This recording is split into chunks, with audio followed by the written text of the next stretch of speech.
आज मैं कांग्रेस भवन में था और कहीं ना कहीं आपका नाम जो है चर्चा का विषय बना हुआ था, क्योंकि बरवाला से आपका नाम कांग्रेस की लिस्ट के अंदर लोगों को देखने को मिला। इसको लेकर क्या कुछ कहना चाहते हैं? कांग्रेस एक पार्टी है जिससे मेरी विचारधारा मिली। बहुत अच्छा सवाल है आपका, लेकिन अगर मैं अकेली हूँ ये सोच के मैं घर पे बैठ जाऊँ तो फिर हमारा संविधान भी हमारे पास नहीं होता, हम औरतों के पास पढ़ने का हक भी नहीं होता। अगर शंख की बात करते हैं तो जैसे हमने महाभारत का युद्ध देखा है, तो युद्ध पर जाने से पहले शंख बजाए जाते थे। तो कौन सा युद्ध आप लड़ने के लिए जा रहे हैं जिसका शंख आप 25 तारीख को फूकने जा रहे हैं? 100% चुनाव लड़ूंगी। अपने बुजुर्गों के कहने पर मैंने ये फॉर्म्स भरे हैं और इसके लिए मैं पार्टी से भी आग्रह करती हूँ, अगर उनको काबिलियत लगती है, अगर उनको लगता है उनके विचारधारा को कोई सही तरीके से आगे बढ़ा रहा है तो उसको भी उसका साथ देना चाहिए। बरवाला क्षेत्र को एक मॉडल विधानसभा क्षेत्र स्थापित करना चाहती हूँ। नमस्कार, मैं हूं काशनाप, आप देख रहे हैं आपकी खबर। आज हमारे साथ संजना सातरोड मैडम जी मौजूद हैं और कहीं ना कहीं जो है बरवाला के विकास के लिए लगातार आवाज़ उठाती आ रही हैं। उस बरवाला के लिए विकास की आवाज़ उठा रही हैं जिसको लेकर जो है बड़े बड़े नेता आते हैं, सपने दिखाते हैं, लेकिन विकास के नाम पर अगर बरवाला की बात की जाए तो आज भी जो है वो पीछे है। ऐसे में संजना सातरोड मैडम ने जो है ये ठाना है कि अब जो है बरवाला को कहीं ना कहीं विकास की ओर लेकर जाना है। तो मैडम, सबसे पहले बहुत बहुत स्वागत है आपका आपकी खबर में। धन्यवाद सर। मैडम, ये बताइए कि जिस विकास को लेकर बड़े बड़े नेता बरवाला की तरफ आते हैं, उस बरवाला के अंदर अब तक विकास नहीं हो पाया, तो आपने कुछ सोच रखा है बरवाला को लेकर? जी, पहले के लोगों ने क्या किया क्या नहीं किया, पर ये बात बिल्कुल सच है कि बरवाला अभी भी पिछड़े स्थानों में इसलिए आता है क्योंकि उधर मूलभूत ज़रूरतें लोगों तक नहीं पहुंच पाई हैं। जो मैंने रणनीति तैयार करी है, मेरा ये मानना है कि मैंने वकालत इसलिए चुनी थी क्योंकि हमारे जो स्वतंत्रता सेनानी थे, हमारे जो कॉन्स्टिट्यूशनल मेकर्स थे, जिन्होंने हमारे देश को आकार दिया, ज़्यादातर लोग वकील थे। तो इसके पीछे कोई तो कारण होगा कि एक वकील को कानूनी अवस्था पता होती है, एक वकील को संवैधानिक हक पता होते हैं, कर्तव्य पता होते हैं, अधिकार पता होते हैं। तो मुझे ऐसा लगता है कि मैं अपने शिक्षा के माध्यम से लोगों तक वो सारे हक पहुंचा सकती हूँ जिससे वो वंचित हैं।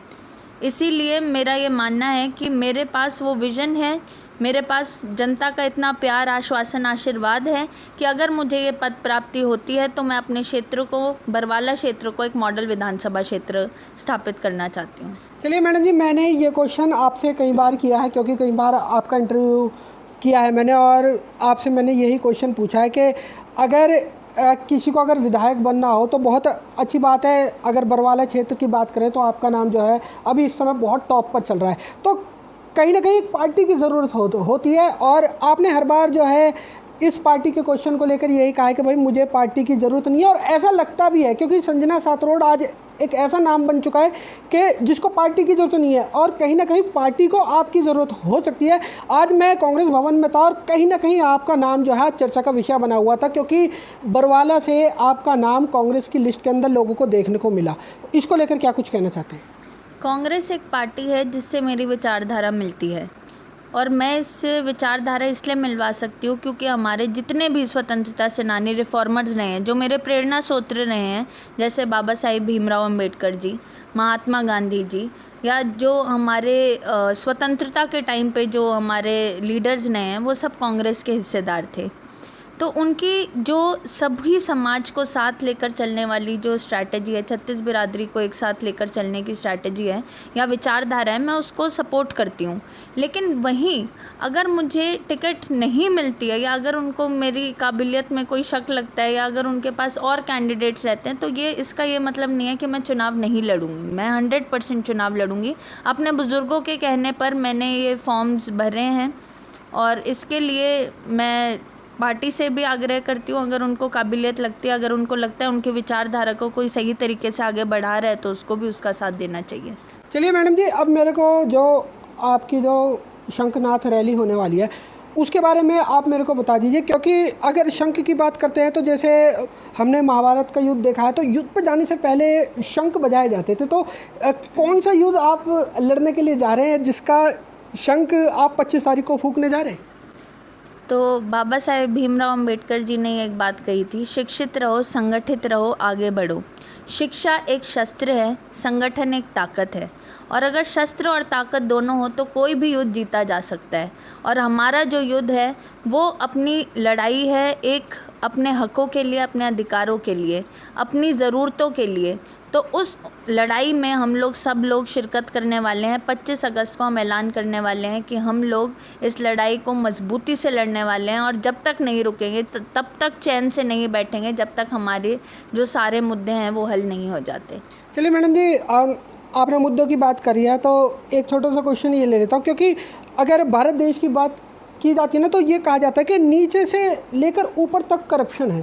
तो ऐसे में आप अकेले हो तो इस करप्शन से कैसे आप निपट पाओगे? बहुत अच्छा सवाल है आपका, लेकिन अगर मैं अकेली हूँ ये सोच के मैं घर पे बैठ जाऊँ तो फिर हमारा संविधान भी हमारे पास नहीं होता, हम औरतों के पास पढ़ने का हक भी नहीं होता। अगर बाबा साहिब अम्बेडकर, जिनको जब वो छोटे से बच्चे थे उनको पढ़ाई से वंचित रखा गया, पूरे समाज को उनको पिछड़ा हुआ कहलाया गया, अगर उन्हीं को पढ़ने का मौका नहीं मिलता, अगर वो संघर्ष नहीं करते, अगर वो आवाज़ नहीं उठाते, तो क्या आज हमें हमारा संविधान मिलता? क्या आज हम गणतंत्र होते? क्या आज हम स्वतंत्रता से, अपनी आज़ादी से, सारे धर्म जो हम मानते हैं, जो हम आज़ादी से बोलते हैं, विचार रखते हैं, क्या हमारे पास ये ताकत होती? तो अगर ये चीज़ सोच के हम पीछे हट जाएं कि हम एक इंसान क्या बदल देगा, तो फिर कभी बदलाव नहीं आ सकता। हर एक कदम मायने रखता है, बूंद बूंद से घड़ा भरता है, एवरी स्टेप काउंट्स। चलिए मैडम जी, मैंने पिछली बार भी एक क्वेश्चन किया था कि जैसे अगर बरवाला की बात करते हैं तो बरसातों के अंदर जो है झील सा बन जाता है, तो ऐसे में आपने क्या कुछ तैयारियां कर रखी हैं कि अगर आप विधायक बनते हैं तो इस तरह की समस्या दोबारा देखने को नहीं मिलेगी? थोड़ा सा समझा दीजिए। हमारे यहाँ पे बहुत काबिल अधिकारी बैठे हैं जो बहुत पढ़े लिखे हैं, जो बहुत अच्छे से मैनेजमेंट सिस्टम समझते हैं, बहुत अच्छे से प्लानिंग कर सकते हैं। तो मुझे ऐसा लगता है सभी विभागों का साथ में सर्वे अगर हो तो प्रॉपर तरीके से काम हो सकता है। अब बरवाला की, जैसे आपने बताया, झील बनने वाली जो प्रॉब्लम है, घरों तक पानी भरना, अब तो रोड भी ऊंची उठ चुकी है तो बिल्कुल ही घर सारे ही समुंदर बन जाएंगे। तो इस चीज़ का हम कैसे निवारण कर सकते हैं? अगर प्रॉपर ड्रेनेज सिस्टम हो, और उस ड्रेनेज सिस्टम को कैसे हम बना सकते हैं जब हमारे पास वो अधिकार हो, हमारे पास वो पद हो काम करने का। तो कहीं ना कहीं इस बात को सुनिश्चित माना जाए कि अगर आप वहाँ से विधायक के तौर पर अगर आप चुने जाते हो तो जिस प्रकार से जो लंबे समय से जो समस्या है बरवाला की पानी को लेकर, तो क्या वो नहीं होगी? जी, मैं बिल्कुल इसका आश्वासन दे सकती हूँ, क्योंकि काम करने की नीयत होना ज़रूरी है, काम करने का जुनून होना ज़रूरी है।